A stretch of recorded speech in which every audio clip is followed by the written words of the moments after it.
For this craft, you will need food coloring. Let's see if I can get this down. Glue in a bowl that you can mix the food coloring with. Some sort of glass. I used mason jars, which we don't need the lid right now. And a foam brush. To start with, what we're going to do is mix a few drops of food coloring into our glue. I'm going to do a red one. We want to create just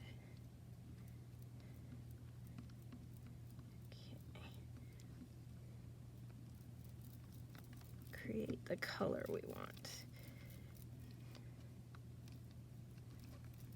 Okay. I'm going to do a little more red. I'd rather have red than pink.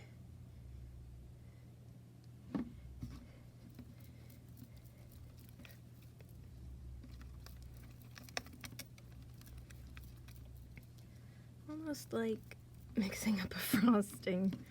Okay.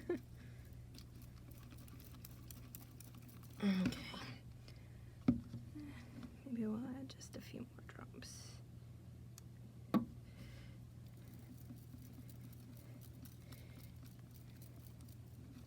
Alright.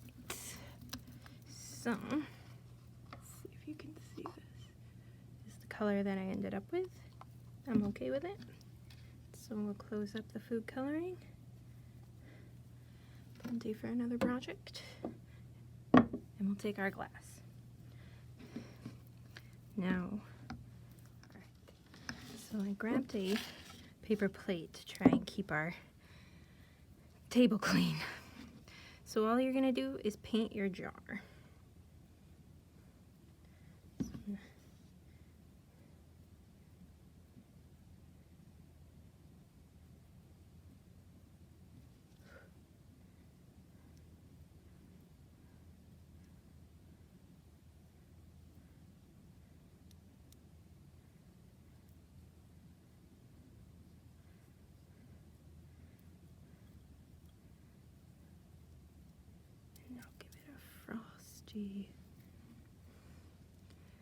Frosty effect, hopefully.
Edge is a little bit funny, so I'll just tap some paint on that.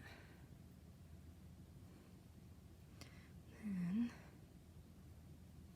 sort of a pinkish color, but I guess it's okay. Then we're just gonna leave it to dry. Okay, so now I'm gonna leave it to dry. I'll apply another coat and I'll show you the finished product. Applying the second coat will be the same as applying the first, except I need to wait until it's fully dry, which it's not yet. So, just some tips. I found that my jar was drying very slowly and not looking quite right. So what I did was I cleaned it off, which you can do with soap and water, and I tried putting thinner layers on.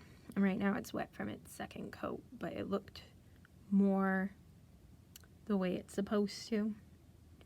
So I would say one tip is to make sure that you are doing thin coats of your glue and food coloring mixture.